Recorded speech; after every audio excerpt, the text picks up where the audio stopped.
এই মেয়েটি যখন ঘুম থেকে ওঠে তখন সে দেখতে পায় পুরো রুমে তার মাথার চুল দিয়ে ভরে গেছে আর সবসময় মেয়েটির চুল বাড়তেছিল।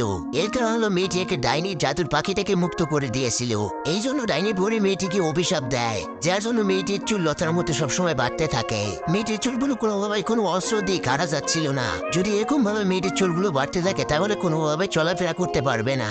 এরপর দেখা যায় সেই জাদুর পাখিটা সেখানে চলে আসে। জাদুর পাখিটি মেয়েটির কাছে কৃতজ্ঞ ছিল, এই জন্য মেয়েটি পাখিটিকে সাহায্য করতে চায়। পাখিটি তাদেরকে বলে গভীর জঙ্গলের ভিতরে একটা কাঠুরিয়া রয়েছে, সেই কাঠুরিয়ার কুড়াল দিয়ে যে কোনো জিনিস কাটা যায়। সেখানে যাওয়ার আগে জ্যাক একটা ফল ছিঁড়ে খেতে যায়, তখন তার বাসায় থাকা লোকটি এসে তার হাত থেকে ফলটা নিয়ে দূরে সরে ফেলে দেয়। এরপর লোকটি জ্যাককে বলে এখানে সবকিছুই অভিশপ্ত অবস্থায় রয়েছে। এরপর তার জঙ্গলের ভিতরে যেতে থাকে। তখন একটা লোক মেয়েটিকে ডাইনি ভেবে একটা গুহার ভিতরে নিয়ে যায় আর বাকি দুজনে কাঠুরিয়ার কাছে চলে আসে। তখন কাঠুরিয়া তাদেরকে বলে যদি এই কোঠারটা কিনতে চাও তাহলে কাঠগুলো কাটা শেষ হওয়ার আগে আমার নামটাকে তোমাদেরকে গেস করতে হবে।